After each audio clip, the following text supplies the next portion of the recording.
Hi, my name is Brian Hardin with Knewways to Evolve, Change, and Grow. Today's guest is Keith Anthony Blanchard. He's the host of an amazing radio show called Center of Light Radio. And he's also an intuitive spiritual teacher and incredible book writer. He's written many books he's going to tell us about. So welcome to the show, Keith. Hi, Brian. It's good to see you, brother, always. Well, thanks. Hey, so I am excited that you're on the show. You've been a show host yourself, and you don't get to talk as much as some of us do. And I'm excited to finally ask you questions. You're usually asking me questions. And I really, really love your show because you get to the meat of the matter and you give spiritual advice during all of the show.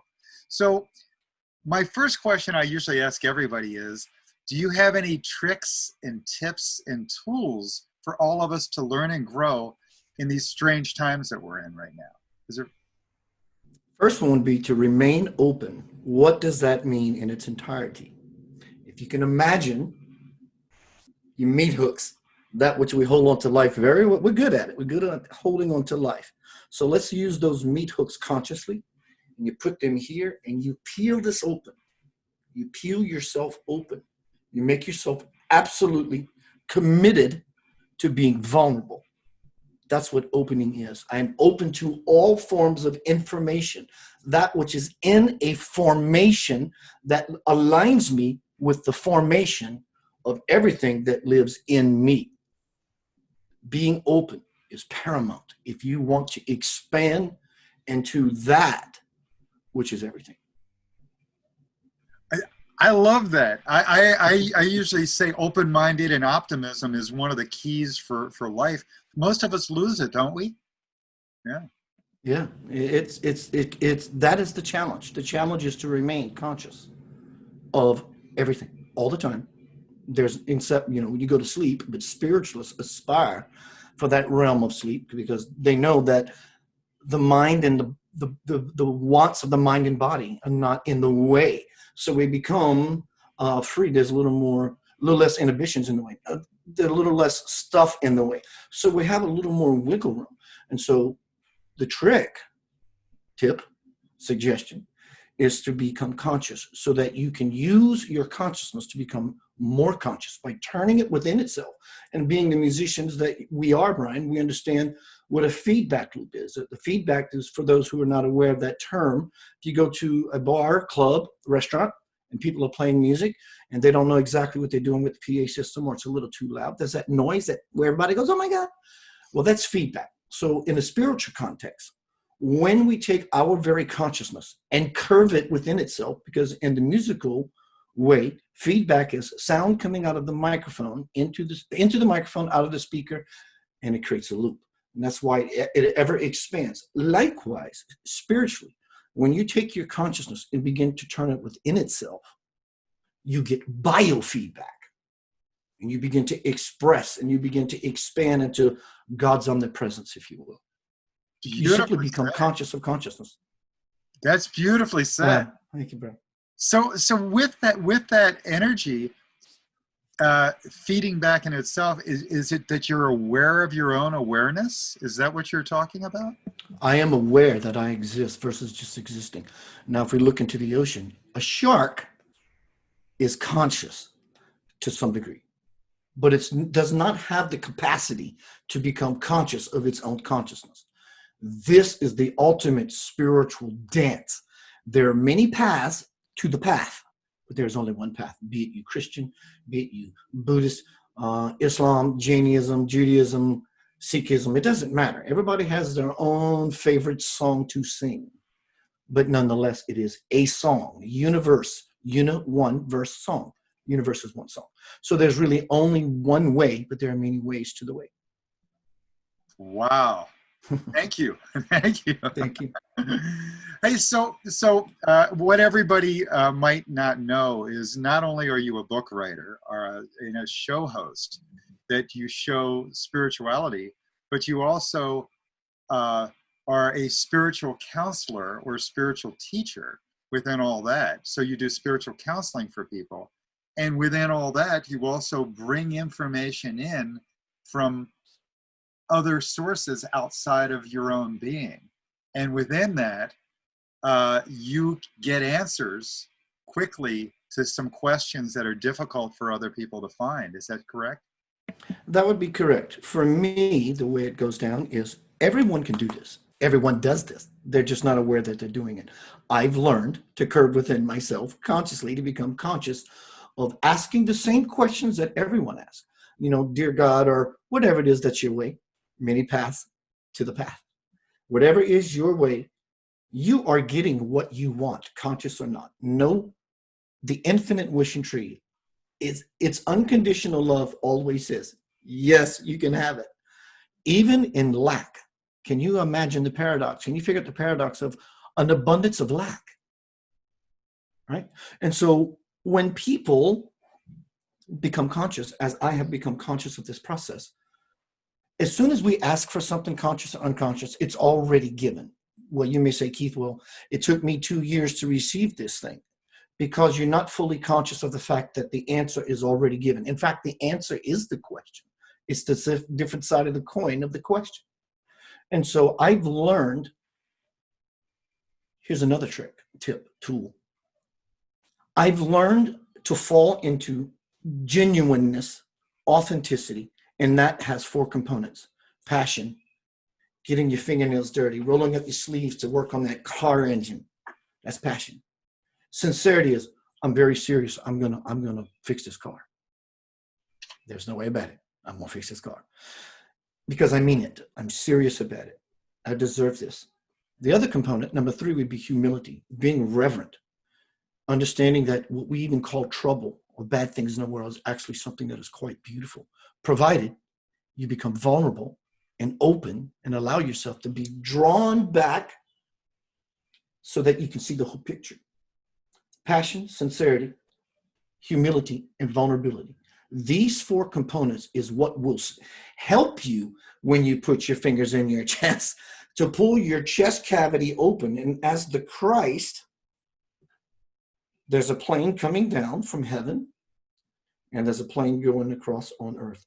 Heaven on earth. We all know the prophecy.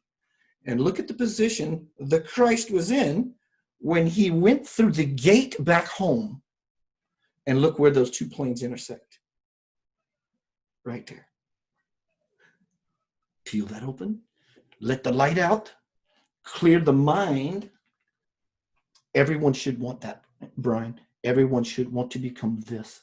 In this is nothing. There's no idea in there. There's nothing. There's pure potentiality. And when we become clear as this beautiful expression of creator, it makes me go into meditation immediately, going, just in the awness and the beauty of it. It's like, wow, that is just so freaking cool. And so that it is just so freaking cool, opens up the door in me. Likewise, when we live our life from this place, the light that lives in everyone begins to move through this non-filter. And it gets projected on a 3D screen we call reality. This is what these tricks will do for you. If there was ever a shortcut, a desktop shortcut icon, that's me.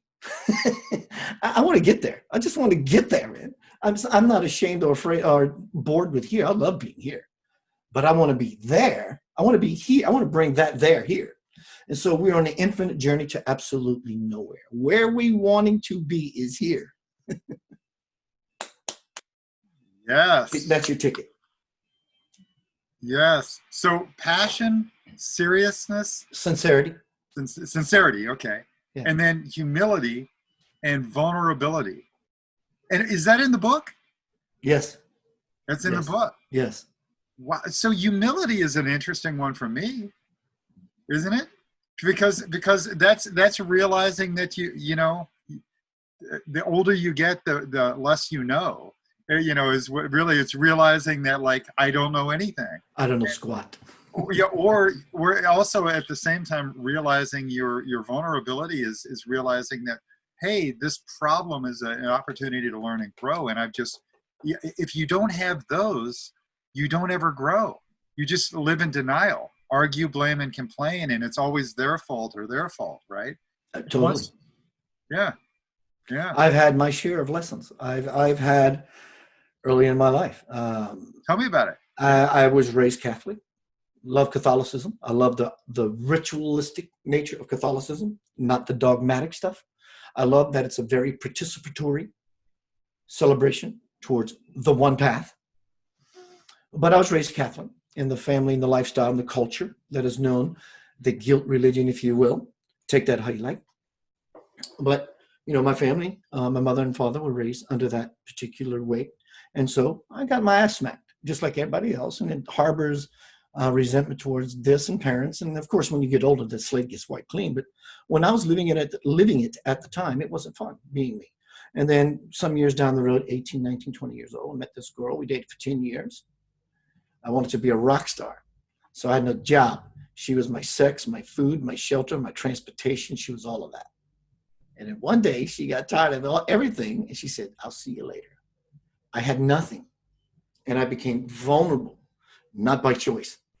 Because earlier in my life, at the age of 15 years old, Brian, I don't know if you know this about me, I was seriously pursuing wanting to become a Catholic priest. You can see it in me now, can't you? Always Yes. Right. And I met the girl. My dad gave me a guitar at 13, 12 actually. He bought me an electric guitar at 14. I wanted some rock star and some girls. Whatever that was pushed in me in the media and peers and how I thought things should play out. So your ministering changed from but it's the same ministering. Same one. Yeah. Meaning that you entertainment and education with entertainment, because really what you're doing is giving people education on top of it. But I guess in songs you do educate people too sometimes, right? Yeah, because education and the language of light it's not English. It didn't pick a favorite. And so when my dad gave me the guitar and I wanted to grow this career and be with this girl and things went belly up 10 years later, I had to go back to the closet where I put God and pull him out again. And it hurt. It hurt. It brought me crying. I cried passionately, sincerely, humbly, because it'll humble your ass. It'll slap you right across the spiritual face. And I became vulnerable. But I was so serious about all of it. Was your version of God the same that you left behind like a few years before? When you came back, when you opened the closet, was it the same God? Oh, no. Tell me about it. When I had so much passion, sincerity, humility, and vulnerability, I opened up the door. When the door opened and I heard that voice speak to me in 1996, "Good morning, Keith. It's time for you to wake up after a night playing at the casino." I was dog tired. And I look around the room. There's nobody in the room. And I hear, "Keith, I asked you to wake up. Good morning." And I knew something was happening. I was lovingly, violently thrown back on the bed. And I was submersed in the ocean of God. And I saw the voice. I smelled the voice. I heard the voice. I tasted the voice. It was everything. I felt it was everything imaginable. I knew what molecules were in the house, why they were there, where they came from, and where they were going. The voice did not speak to me linearly as in fragmented thought beginning to end. It was one packet of light. It was an impression. Though it took my linear mind to process it, there was no fear. The voice said, "Keith, go sit on your sofa, press record on your tape player, and let your mouth move." I said, "Okay, well, what I speak about, it says, Keith, go do it." I bring the tape recorder, I sit down, and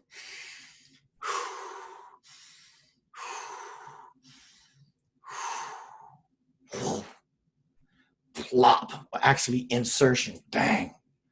And I became hyper aware of what took me 8 years to decode. The first year, I was always in this mode. After about a year, the voice said, "That's enough of that. Go live what you've been writing." So you don't recite things like a parrot. Make this real. Anchor it within divine principle. Anchoring heaven on earth. Becoming the this on the that. And so after the first year of transcribing all that was coming to me, Brian, I would sit at my computer from 12 noon to 6 at night, sometimes 9 at night, with a marijuana cigarette, a glass of water, and I would not leave except to eat or use the bathroom or once in a while run an errand. I wanted it. And it led me to a space of, for the question you asked, it led me to the space of the God, lowercase g, I believed in, this man upstairs, and if I'm good, to, wow, this is cool. Is that the God inside of you? Instead of the God outside of you, yes. God inside of you. Yes, it's the God everywhere of all of us. And within everything. You could everywhere. You could experience God within everything. Yeah. Even the bad. Even the bad. Because the bad's, you know, I could look back in that 10-year relationship and go, oh my God, at that time in my life, it was bad. It was hell. In fact, that's how bad it was. But in hindsight, it's sacred ground. So God, for me, was in the bad. It was the diamond in the peanut butter jar. You know, the diamond in the peanut butter jar is still a diamond. It's got all the sticky, gooey, ooey stuff around it. Thick stuff around it. Putty. All those analogous words. Nonetheless, it was still a diamond. And now mine is actually becoming clean. And so I'm a very joyful man. I'm a very passionate man. I'm very approachable. I love people. I love kissing some faces and hugging some necks. Love it. That's what it's done for me. So do you believe that every crisis or every problem is an opportunity to learn and grow, that you actually welcome the roller coaster ride of life? Those problems, first of all, here's another tip or trick. No longer see this as a problem. Whoever you may, it's a word to use in discussion and dialogue to share with your friends. Listen, I'm having a problem. I get it. I'm talking about the dialogue you're having with yourself. It's not a problem. Like Brian said, it's an opportunity, because opportunity is actually God's love again revisiting you in a way that before you have not simply and easily recognized. I'm not done with you yet. I'm coming for you. So I'm going to bring it in such a way that you can no longer ignore in or deny it. So basically it's up in your face. So is God bringing me something I don't want? No, it's bringing you exactly what you've been beckoning for. You've been wanting this. And so when we become conscious of consciousness, then we see that there's no such thing as a problem. All we see, we should begin to see our lives like I saw my relationship with that girl. It's a beautiful unfoldment of this lotus, everything's backwards, this lotus flower. Lotus flower grows out of dirty, muddy, murky water into this beautiful, fragrant thing. So that's what we are. We are the potential of becoming this beautiful, fragrant thing. And I'm finding mine. It also cleans up the water. Absolutely it does. So everything it touches becomes uncontaminated. It becomes pure and pure. Likewise, when we become the lotus flower, everything we touch turns to gold. That's why you see so much gold. There are meanings to everything I do in this imagery. Why do I wear this garb? You know, it's just a role. This is Keith. When I sit in this chair, I wear this role. As soon as I'm done with this time with you, it all comes off. And then you go play some rock music. Because right? I feel in my role. I feel in my role in this way. What's that, my brother? You also play rock music, and that's a different costume, right? Completely. Absolutely, completely. You know, I wear certain shoes and I wear certain bling bling, and it doesn't look like this bling bling and this bling bling and all that stuff. And so I have fun. I'm a multifaceted human being. We're all fractal. We're all fractals of the one light. If we take a whole mirror, let's call this a mirror, and we shatter it on the ground. Every little piece of this is going to look like its parent. It's just a seed fragmented as parent. So it will become apparent when you look at the piece of your life. It's a hologram. It's the same thing. In everything, it's all the same. I am omnipresent. There's no place God does not dwell except in fear. God can't join you in fear. It will never. In fact, it's reality in and of itself. So fear is a construct made by ourselves. So when we begin to realize who walks beside who, whatever it is, God, Jesus, Buddha, your great-grandmother, your idea of always eating ice cream every day, whatever it is that brings you to a space of feeling good about yourself, when we understand that is always with us, We will never be afraid ever again. Welcome to homecoming. You cross the bridge to your very own soul. Because you plant it within yourself, you know that you are invincible. You may lose your corporeal self, but your incorporeal self will always remain. Beautifully said. That's beautiful. You know, you showed us a little earlier your book, and actually, you've got a couple books going right now. Could you describe what's going on with your books? You said one led to another, led to another. Could you explain that? Relationship going belly up led to my bestseller, The Divine Principle, Anchoring Heaven on Earth. My conversations with God. No, I did not rip it off from Neil Donald Walsh. I was halfway through this book when Neil Donald Walsh came out with his first release. And there are quite a few similarities, which makes it even more powerful, between at least a validation for me. And halfway through the writing of that book, a holy man by the name of Bhagavan Sri Satya Sai Baba, who's tattooed on my arm, I begin to read every book I can find about him. He does not write books. God on earth at this moment, at that time. I begin to read books from doctors, scientists, people who don't believe in this kind of thing, because they heard all the hype that's happening in India surrounding this individual. So they are the ones going over there, coming back, writing these books, going, I don't know what that is. And so I begin to read every book I could find. He starts coming to me in dreams. A year later, I find myself in full-blown consciousness, and he's standing across the river, 100 feet away, 200 feet away. And he's talking to me telepathically. He says, Keith, come. And as soon as I see him, I'm like, oh, that's my Lord, that's Baba. And I go into this genuflection and this reverent posture. He says, Keith, stand up. Just stand up. And he says, I want you to come to India and see me. I said, I would love to.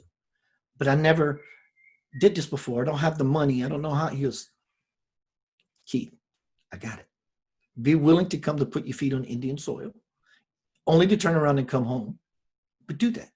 I said, okay. I wake up in the morning going, oh my God, that was so surreal. 2 weeks later, I get a phone call from a lady I never met on my son's life. Never met.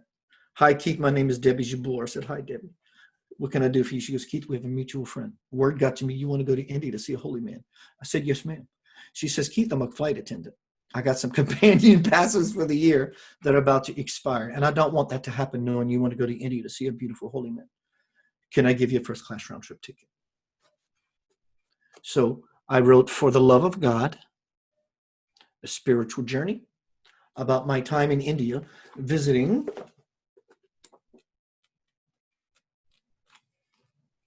this beautiful incarnation of God, the highest incarnation of God to ever visit the earth.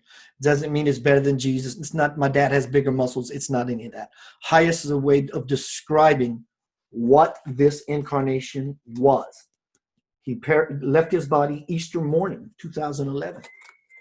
That was the Godhead personified on the earth. I go to India, bring the same tape recorder I used to write The Divine Principle, and experience the most amazing things in 2 weeks that most people in their entire lifetime collectively will never. Gavin Lee Davies, someone I interviewed on Center of Light Radio 5 years ago, I saw one of his posts one day and I said, dude, I like some of that cake. He said, Keith, why don't you just put a collection of your previous work together? I could have said, I love the idea, but can I just bring up something new? I didn't do that. I said, thank you, God, through Gavin, and I'm going to do just that.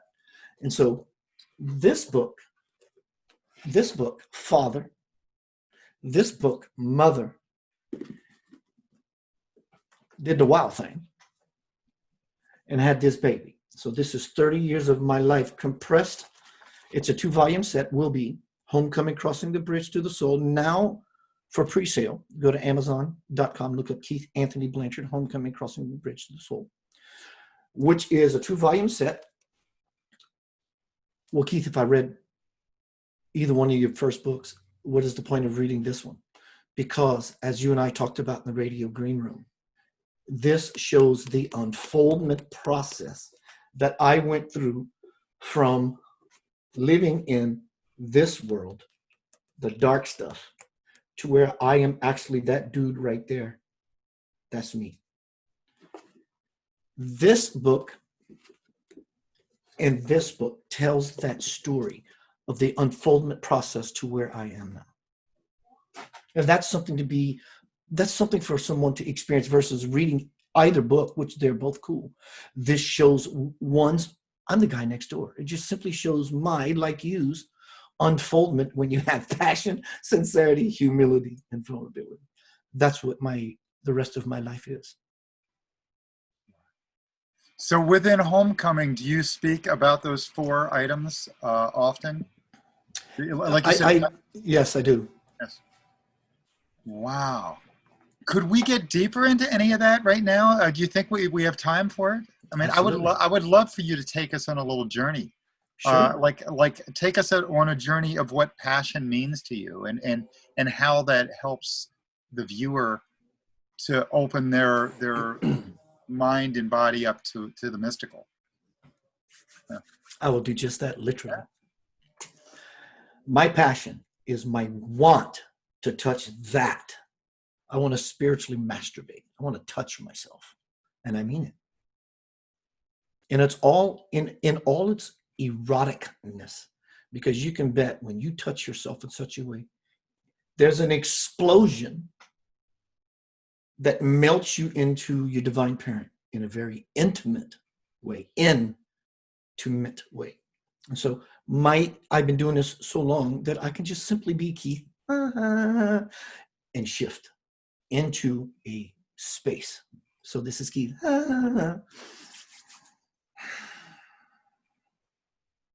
It's simply a place where you sit, even better, where you rest, even more better than that, where you are. Where are you is the question Spirit brings forth and lays in your hands. Look at it honestly. Don't move so quick to thought. Look at it. Massage it. Taste it. What does it taste like? What does it feel like? Smell it. Does it feel joyful? Joy is always evidence of the presence of God. Everywhere you look, do you see joy? You see God. Everywhere you look, where you don't see joy, you see God. But how do you feel becomes the mark, the benchmark. Mark that down. Write that down.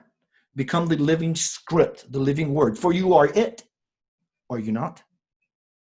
In the beginning was the Word, and the Word was with, and the Word was. What are you doing with that? Are you believing it only when it's convenient? Every Sunday at 9 o'clock?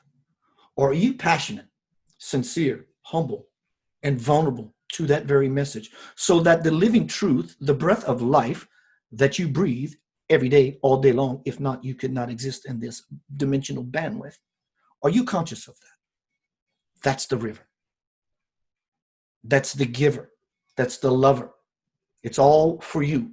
Can you imagine that everything in the universe of what you think it is, which it is not, was all created for you to hear this voice in this very moment? Do you believe that?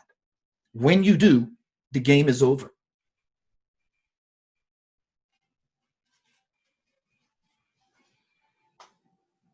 Wow. Thank you. Thank you. Thank you. I want to share, thank you. I want to share what it feels like inside when I sit. It's beginning to push. I feel it. I'm beginning to swell, like my shirt's being opened up, like that very chest cavity is opening. It's such a beautiful energy. It's like the power of an explosion, masculine, but it's also like the bosom of your grandmother.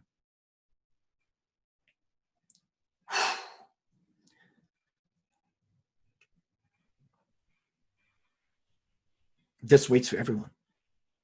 And so I'm addicted. I'm a God junkie. I want to put that God smack in my arm, in my heart, in my consciousness. Because what I'm feeling presently in my body, I want all of that shit I can get.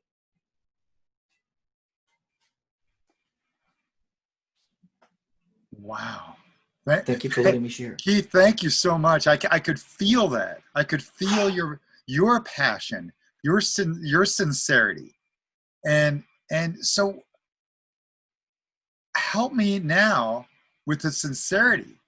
because you could feel the sincerity in that too. You can feel that. So how do we turn up the sincerity in ourselves to match what you've got going? How do we get there? What's some advice? Look around your life, anyone, a child, a lover, a job, a car.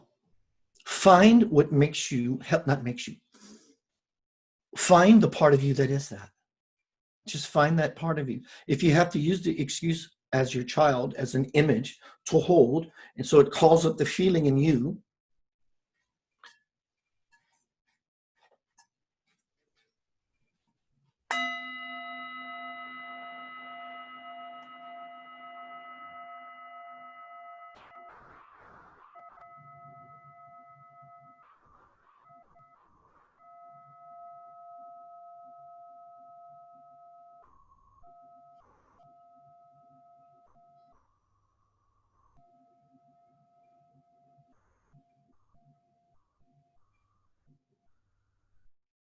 what is that?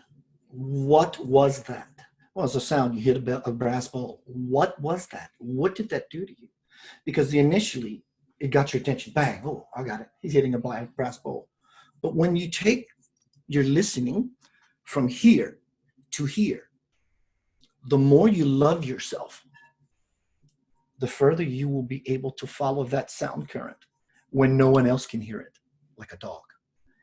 Metaphorically, in every area of your life, with all of your senses, including the sixth sense and the seventh sense of yourself, the ones that we are not aware of, that's who we are. So as beautiful as that was, riding the sound current to beyond language.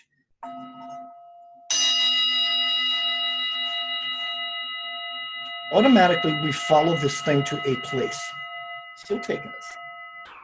That's a drone. Now, you know as well as I do, Brian, when it comes to music, other than the intentions of ringing a bell, creating a vibration, music is vibration, but music without empty space is noise. In fact, it's not music, it's just a drum. So the empty space becomes equally, if not more valuable than the notes being played. Here's a beautiful proverb for you, Chinese proverb. This is answering your question along about sincerity. And in fact, any one of those four components. Chinese proverb. If we look at, if I was to ask anyone, we have this big, beautiful tiger, Bengal tiger, and he's in a cage. And I'll say, what the cage is made of? He said, well, metal bars. Okay, great. So your perception is lying to you. If you tell yourself it's the bars that are holding the tiger. The bars are not holding the tiger. Well, yeah, Keith, the tiger can't get out because of the bars. No, it's not. So this is how you open up your perception to fall into the truest part of you that is able to ride the current all the way to the soul. Correct perception is not the bars are holding the tiger. It's the empty space. You keep the space wide enough and the tiger can move out. Put them close together, tiger can't. So immediately we are thrown into correct perception. When we gain correct perception, it's great if you're starting off with, I'm passionate and I'm sincere. I mean it. I kind of mean it. That's all cool. That's all part of the dance until you can master your craft. But right perception will take you there quicker. It'll shave half of the miles off of your spiritual journey. So now the question becomes, how do I take half of the journey off? By wanting to walk 1,000 years. In the first step of 1,000 years is 500 years. And until you take that step, it's still going to take you 1,000 years. Be willing to start walking, and it will hasten exponentially its arrival. You have to be passionate. I am so serious about this. Oh my God, I want this. And the other is, I'm serious. I just mean it. I deserve it. There's your answer, Brian. I deserve it. That's it. I deserve it. God damn it. I fucking deserve it. I deserve this. That's sincerity. I deserve it. I deserve it. So much so, it's not separate from me as if it's something I deserve. It's something I've been missing in myself for a very long time. and simply it arises. Beautifully said. Is the deserve, did that come in just now, deserve? Yes. You love to break down words. I have done this with you also. Yeah, I'm a wordsmith. I love it. And I wonder about the word de and serve. De-serve. Huh. I wonder, just that's for you to work with. So the third one you said, though, is humility. And can you riff on that for a little while? Because humility to me is also a huge key. I mean, so this is fantastic what you're giving us. Thank you. Humility is, if you're not sure exactly, you can go read it. I suggest you go to Webster's Dictionary and look it up.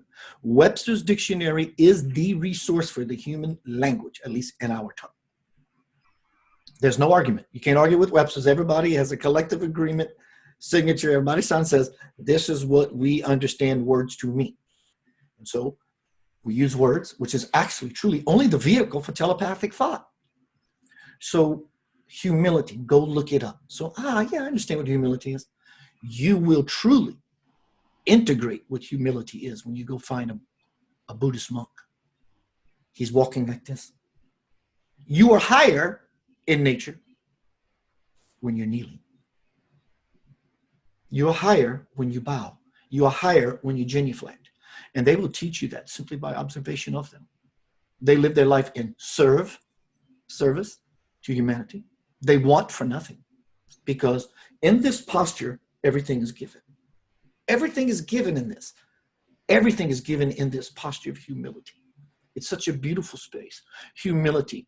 Your mentor walks into the room that you've always wanted to meet, or rock star icon of yours. And it's like, ooh, what is that? What is all the power oozing off of this sexy human creature? That's humility. Being at the birth of your first child. The birth of your first child. What do you think that is? God is opening the door of the cosmic womb and pushing out this brand new, fresh soul. That's humility. It's all these beautiful qualities of, I don't know anything. And I kind of like not knowing anything, because in the zero of not knowing anything is the potential of everything that can possibly ever be. Humility is an open door to God. It's starting to hammer on the, I use the analogy of passion working on a car engine. Passion would be fixing your car. Sincerity means I mean to drive my car consciously, direct my life where I need to. Inward is upward, is forward, which is toward. So sincerity would be the driver of the car. Humility, I'm waiting to see what drops, is sort of making sure your seatbelt is nicely fastened and starting to accelerate. And vulnerability is putting your foot down on the throttle of the spiritual Ferrari, and the engine under your backside begins to purr. And when you feel that power and you return yourself back to the raw, vulnerable, wild, natural state of spirituality, Jesus take the wheel, is what begins to happen.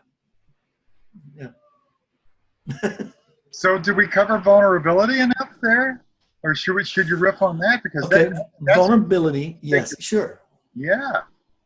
Vulnerability is actually being naked,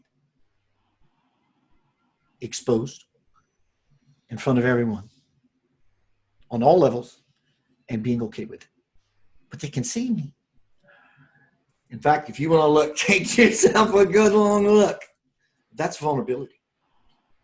And if we look at this particular these components, they're one. Each one of these components, humility, sincerity, passion, sincerity, humility, and vulnerability, they're all one. They're 4 fragments of the one. And every fragment is embodied with the one. They all embody each other as 4 different expressions of the same keys, tricks, tools, love nuggets that when you put into your spiritual tool belt, you become a craftsman.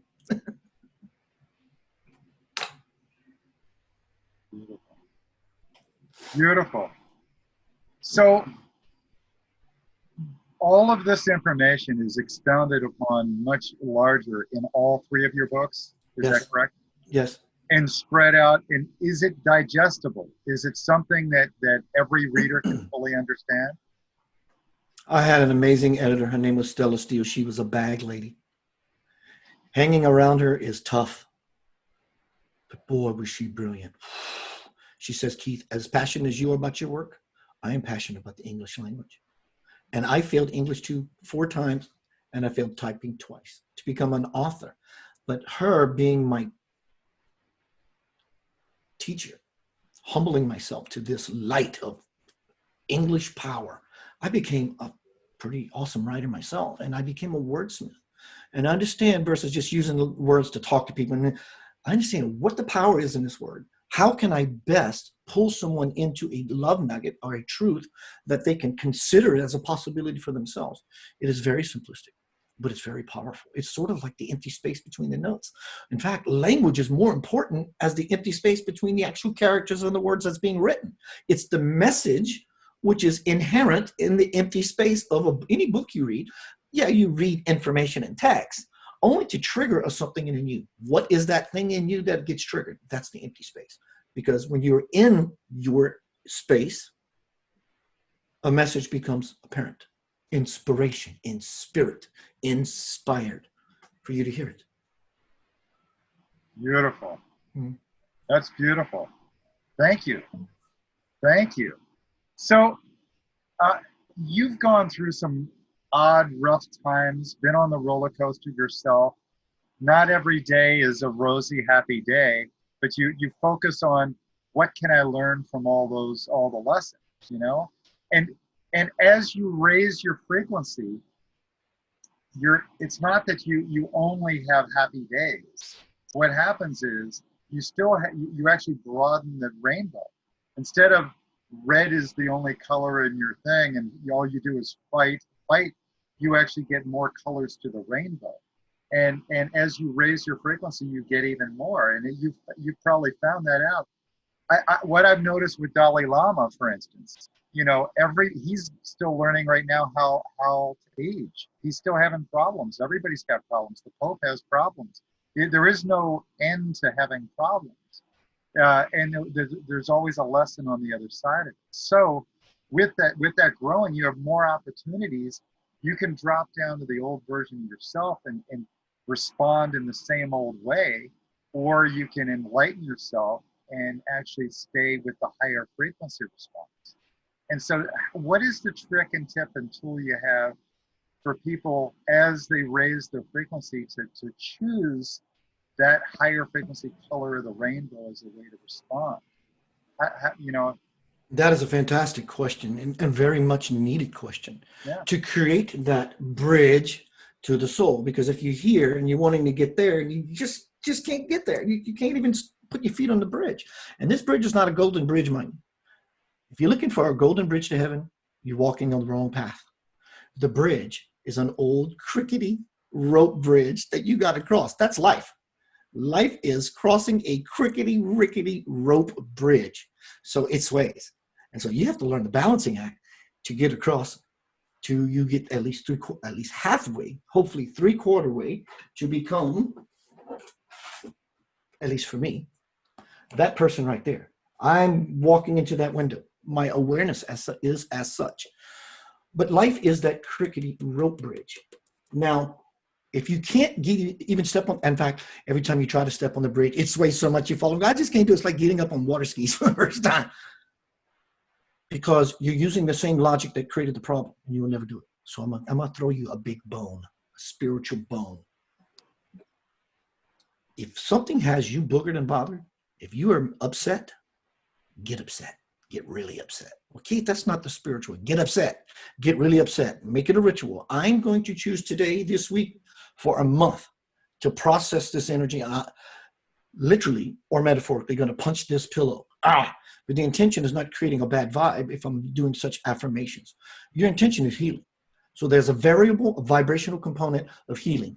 And so this is not going to create karmic backlash.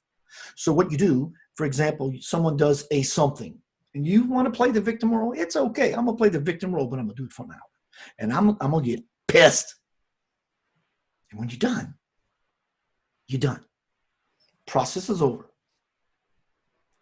because getting pissed is okay.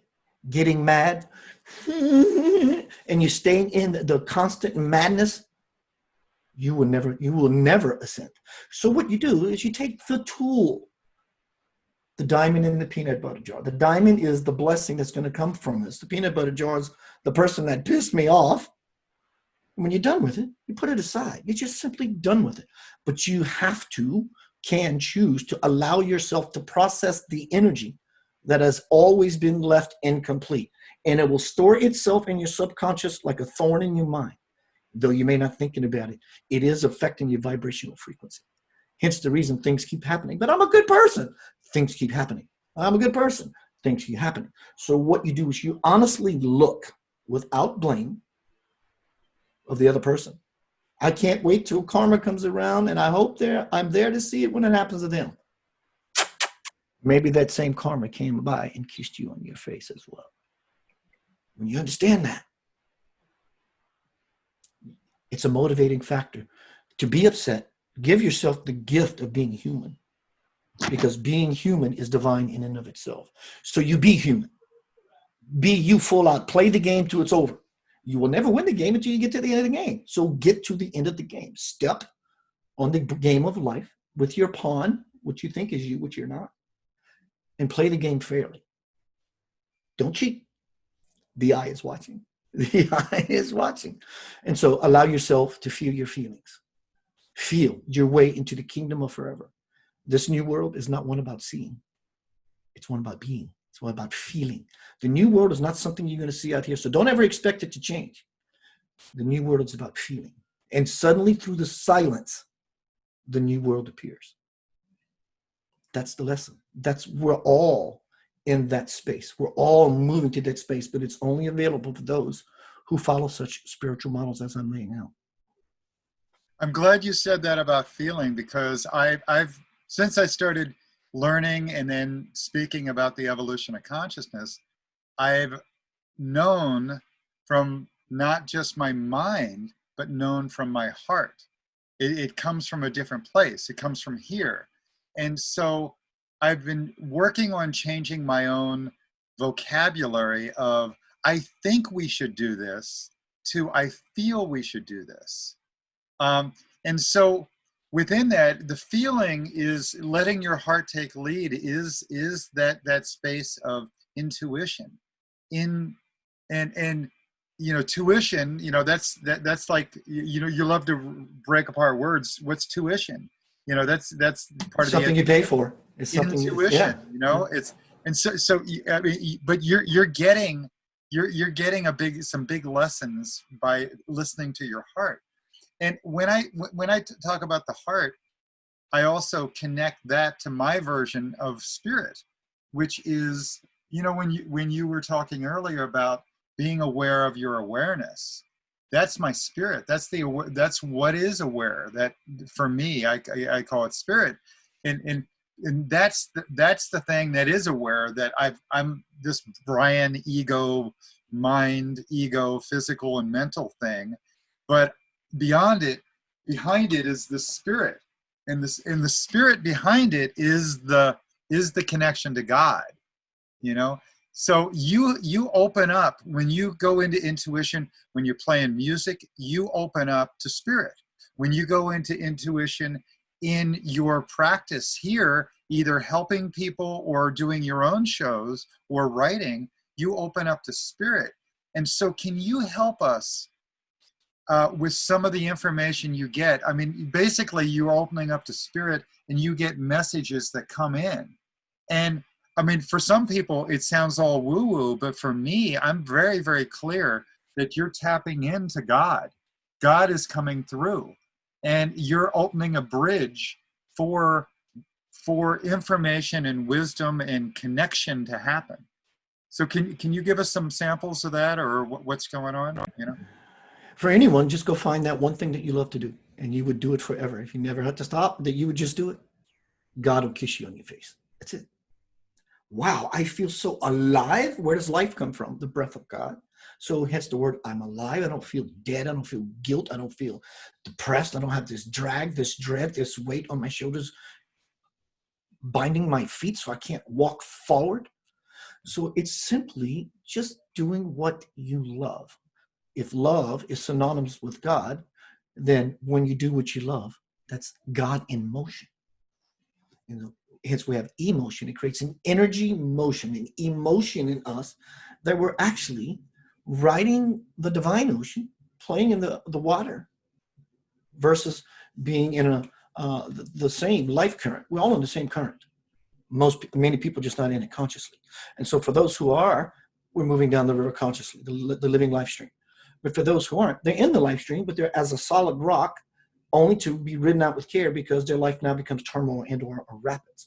And they still try to push upstream like a salmon, only to, when they get up there, to be eaten by a bear. So when we find struggle, stress, strain, struggle, I gotta try, that's swimming against the current. So you don't have to turn your raft. Just simply put your oars down. The current will turn you, and merrily, life is but a dream. You go down the life stream, because nothing you want is upstream, nothing except exhaustion.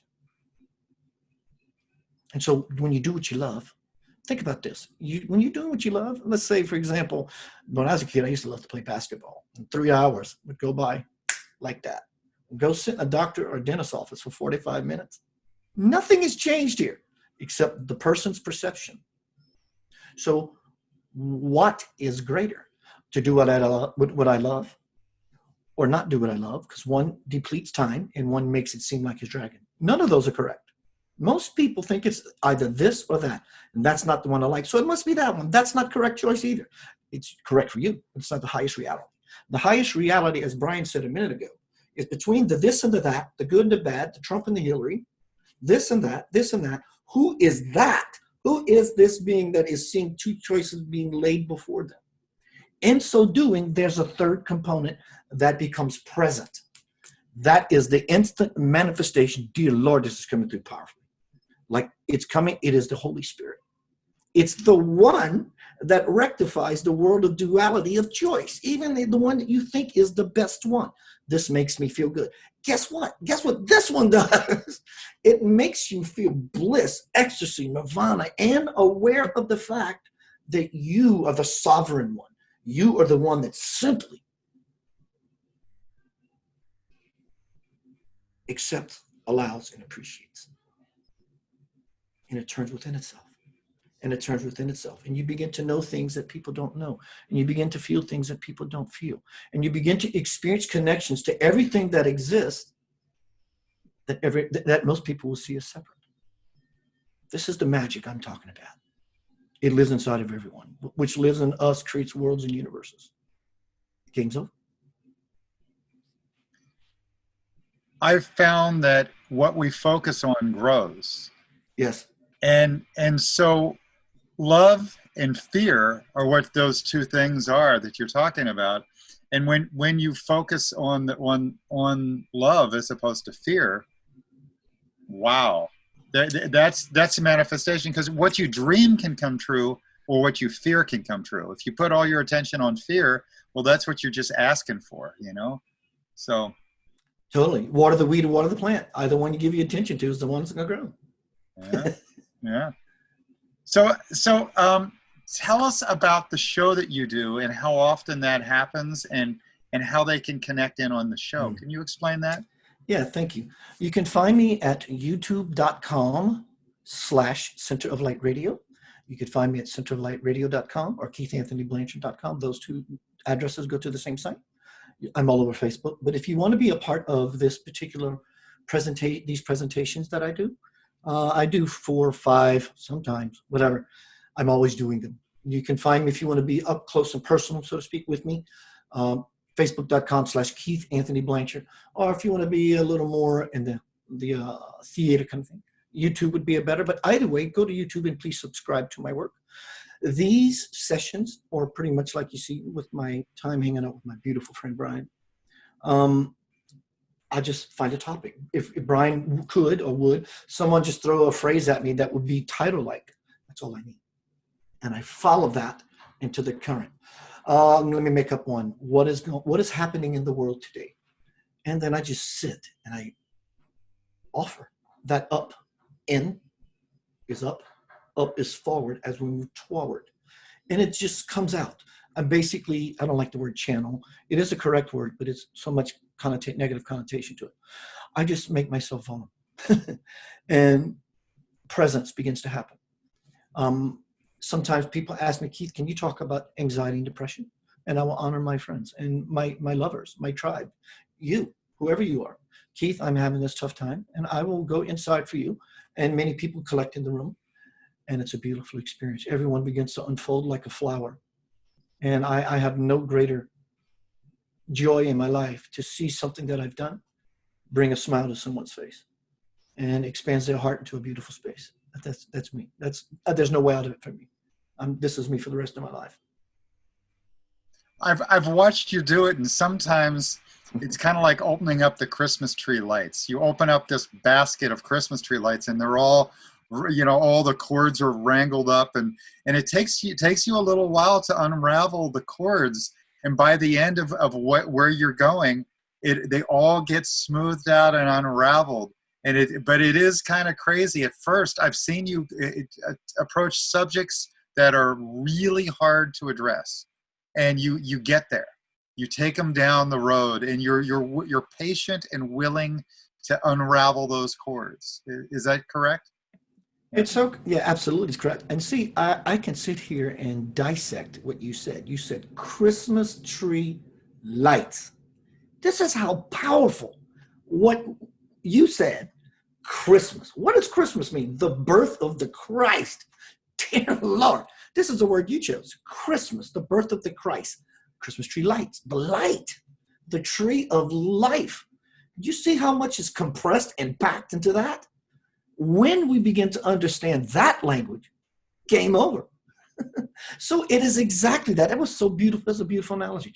The pulling of them, the stretching them out, the passion to want it to unfurl, unroll, the sincerity. I'm going to do this until it's done. The humility is, oh my God, I can sit here and pull, but I'm going to make some fun with this. So these all apply.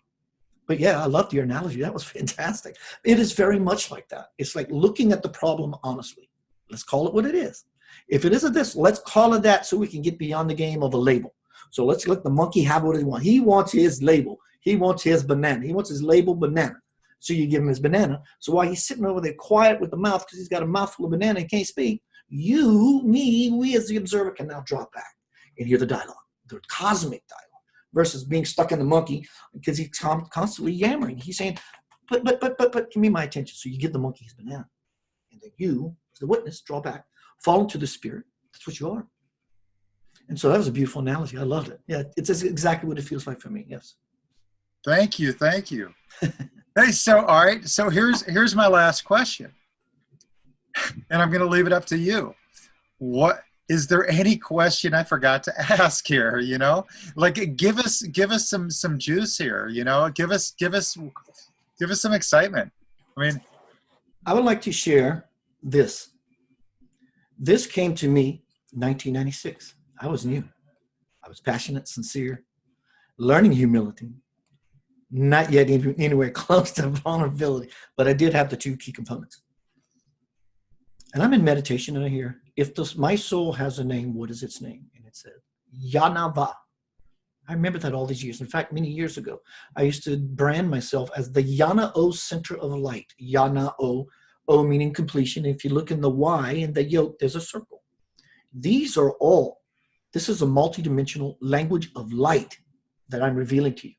One, you are looking at a multidimensional language of light by looking at Brian, looking at this screen. This is all light. If you are not, people think the light lives inside them. But you are the light. You are 98.6 degrees of radiated light. If you were not that, you would be invisible.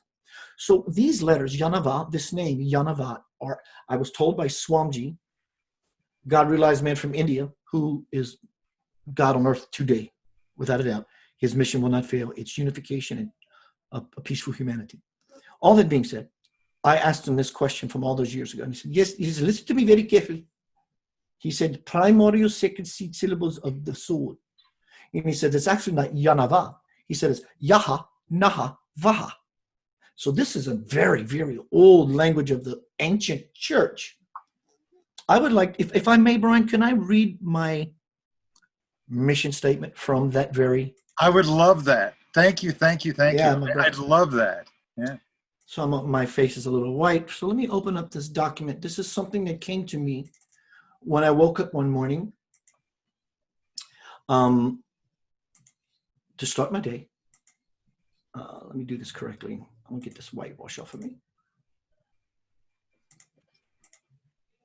There we go. And there's my brother Brian. So let me read this. This is a mission statement. I'm starting a new religion. No, no. I'm bringing back the old one. I am a living testament. I am an anchor for the old way. Many of us already are, whether you know that you're doing it or not. But this would be, let me call it out as it is. This is reestablishing the ancient church, declaration of the new divine establishment mantra mission statement. I am a soul of divine light here on this planet to use my God-given abilities for peace and unity as an anchor for the prophecy of heaven on earth. I am that which is and will always be.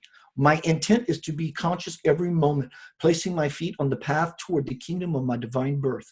It is my divine birth I now claim. Where I am from, where you are from, this is your mantra. Where I am from, there is no blame, shame, nor game, as I am the sole provider of my infinite experience. No place, no person, place, or thing can affect me in my essence, for I am invincible. My will is to ever move inward, upward, forward, toward the great central sun, S-U-N, sun, S-O-N. I am that sun, S-U-N, daughter. And because I give warmth and light to everything, I can never die, for I am eternal. My divine principal parent is calling me home, and I must go. As I have patiently and powerfully taken steps for eons, I now find myself, standing at the gate of God. With every breath, I cross the threshold and into the kingdom of forever. At last, I am at peace. For I am a child of the infinite light of God, and so it is. Amen. Amen.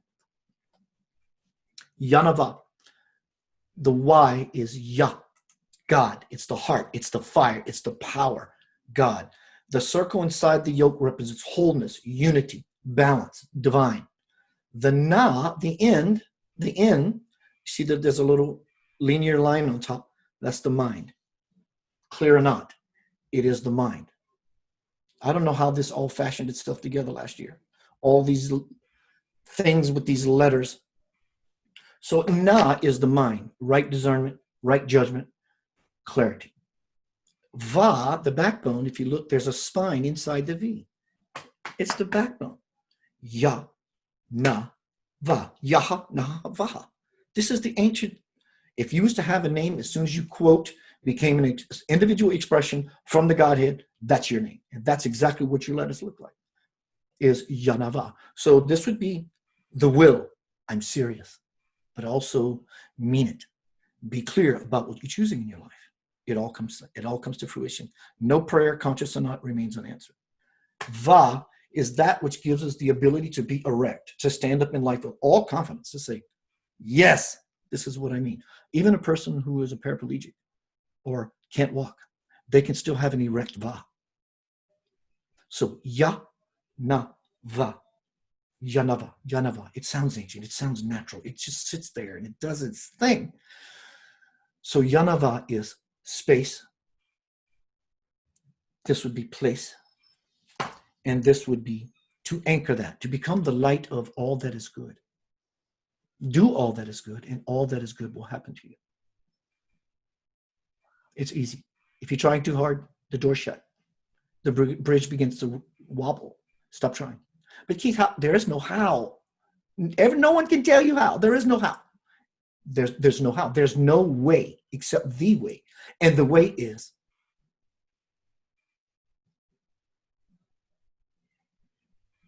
you keep looking and you want it. But you have to be quiet. Keep finding the nothing. And the space of the nothing will begin to expand and graduate into a beautiful possibility. And the greatest possibility, which is you. There's nothing else. It's pretty easy. What I heard was the way is the constant search for God within everything, including yourself and everything. And that constant search helps you get the frequency higher, helps you expand the rainbow, so you have more opportunities to make choices. You can still make those choices of coming in on the negative and the old paradigm ways of the old ways you did things, but you should learn that lesson and go to the next lesson and the next lesson. Eventually get all the colors of the rainbow going, and you know, your proper response might actually be, I love you. Yeah, and because it's so in your new I love you as opposed to I love you before you've done the work is so different. Yeah. It is so encrypted with information, power, light, because you know, hey baby, I love you. You're saying, dear Lord, I love you. That changes everything. So that's it. So at first it may seem like an effort thing. That's okay. Play the game fairly. Be the human. Try. And as you do this, trying, eventually, little packets of opportunity will open up. I need to let go. I can sit here and tell you all day long, let go. Just simply let go and it's over. But you have to go through the dance to get the award. You have to dance. So in the dancing, you learn where you misstep with your partner, your partner's life, God. And so when you learn when to step, when to not step, when to allow, when to lead, when to be the receiver and the passive, simply, it may start off as wanting that until it becomes you are by default living the I am wanting that versus the active seeking. Just you walking your feet on the earth every day as the person that you are is constantly looking for spirit. Spirit is all around you, but you begin to expand into the very presence that allows you to breathe, that allows you to eat, that allows you to sit, that allows you to make choice. Everything. There is nothing that it is not except fear. So simply said, when I move out of fear into the love of myself, because you are enough, that takes the search out. When you love yourself, there is no more searching because there's nothing beyond the love of yourself that you can possibly want. That's true wanting. It's yearning, burning, turning, churning something so inside of you. When you impregnate the cosmic womb with that, your divine mother, the doorway to God, as we came here through impregnation, a seed was planted. The way in, the way in here is the same way out. It's the same highway. You get birthed back to the divine as you've been birthed to this place. It's the same door. One highway. It goes the same way. Alpha and the Omega. So what do we call all that between? If God is the beginning point, so we put a dot.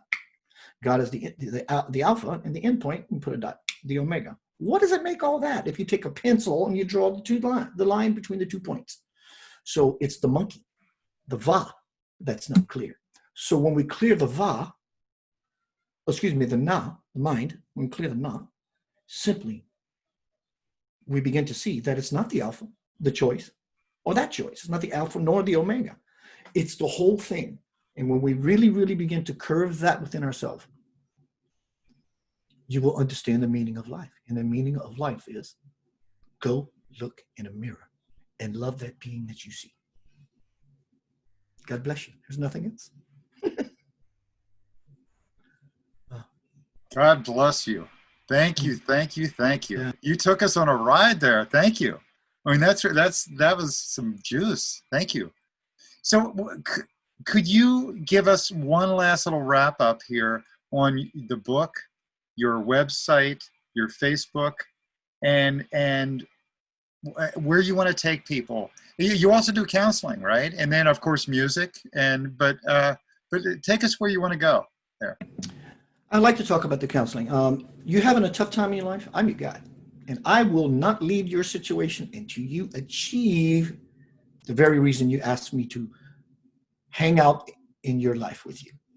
That's me. My work is not expensive at all. It's not my work, it's my play. Most people they don't understand why certain people, such as myself, even you, or anything you do in your life, there's a fee for it because it means something to you. You will integrate the lesson when you give back to the system that is blessing you. I work very cheaply. I work very seriously and passionately. So what is it like to be in a session with you? If you ask me a question, I will listen. I will listen. I will listen to what you're telling me. I will listen to what you're telling me. And I will listen to what you're telling me or asking me. Tell, asking. And then I'll say it to you in a certain way because you came to me for counseling. And I'll do this a number of times. When that does not work, I will grab you and throw you into the moving river. I will literally pick you up. But I want to go swimming, Keith, but I'm not sure. I've never swam in my life and I have a fear. So what you can do is you put the water wings on and go swimming. Yeah, and you keep playing this game with me, I'm going to pick you up and throw you in the river. And you will learn how to swim. You will learn how to swim. Because what I will do is I will bring the one thing you've been tiptoeing around as you're asking me for this help or this time with me. And I'm going to just put it right in your face and say, what do you want to do with this? Do you want to play with this? You have to play with it. You can't just put it on the shelf and ignore it. You have to look at it, smell it, taste it, take it home and name it George. And when you do, you become familiar with something. You become the master because you know how it works. You know how it plays. You know what it wants from you. Put it aside. That's what I do in my spiritual work. I will help you become that. I bring my intuition with me, which is very, very strong. But I will not play psychic. I won't do it. I may throw a bone to you once in a while, not because I want you to come back. I want to empower you so well that you never come back. I want you to be clear, and then you can make the choice for yourself. That's my spiritual work. But you can find me, again, please, everyone, pre-order 30 years compressed of my life, of my passion, sincerity, vulnerability, and humility. Crossing the Bridge to the Soul, Amazon.com. Look up Homecoming, Crossing the Bridge to the Soul. Keith Anthony Blanchard. You can go to keithanthonyblanchard.com, centeroflightradio.com. All of my books are there. My movies, I made 2 movies. My music with Lavender Soul, spiritual band comprised of members of the Memphis Symphony Orchestra. It's all there. My life is very rich. I'm very rich. I'm very blessed. I can't contain it anymore. I got to give it away. So you can find me in all these websites. You can find me again on Facebook at facebook.com/Keith Anthony Blanchard, facebook.com/Center of Light Radio. I'm always doing presentations. It is my joy. And in my joy, I find the presence of God, and I'm going home on the earth. I am a testimony. I know why I'm here. I've been charged with a mission by the office of the Christ. I don't say that idly. I'm very clear about who I am and why I'm here. And the spiritual masters on the earth that I've been fortunate and humbled to hang out in physical proximity with, it tells me many things that most people don't know. Why wouldn't I want to share that? It's not time. So I'm going to be here for a while. You're going to be here for a while. Let's play fairly. Let's play together. Let's play nice. Yonaba. I could feel that. Thank you so much. Wow. So I speak for Keith. He is the real deal. He's creative. He's open-minded. And he's intuitive. It's all there. The package is real. He plays with humans in a silly, fun, open-minded way. It's not all serious and it's not all play. It's a balance. And then it all comes through his intuition, just like your music. It's beautiful.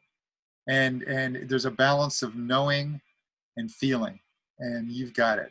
So, and I love your jams when you just jam on the topics. And so tune into what he's doing, because he's a real deal, you know. And I wish you were my neighbor. We have never met in person, right, face to face. How long have we known each other? 3-4 years? Oh, longer than that, bro. I'd say maybe 5 or 6. and Right. we talk like we're brothers and we're neighbors. Yeah. I can't wait to meet you in person. Absolutely. I'm gonna kiss that neck. You know, he's 7'8". He's one of the tallest human beings in the world. All right? Let me show you. Yeah. I'm actually 5'4.5". What? On a good day, I'm 5'4.5". All right. You know, how tall is Prince? Oh, probably less. Really? Yeah. And he was like the greatest of all. Hey Google. You know? Yeah. How tall is Prince? You're talking to the God box now. 5'3". Oh, you could dunk on him. You could dunk over him. I had no idea. I was just, because to me you are 7 or 8, 7'8". Oh wow. Yeah. You know, so I have no idea. I've only seen you on video. You know, to me you are this massive creature because your heart is so big. Thank you, And wow, this is fantastic. 5'4.5". Wow. And every day I get a little older. I get a little shorter.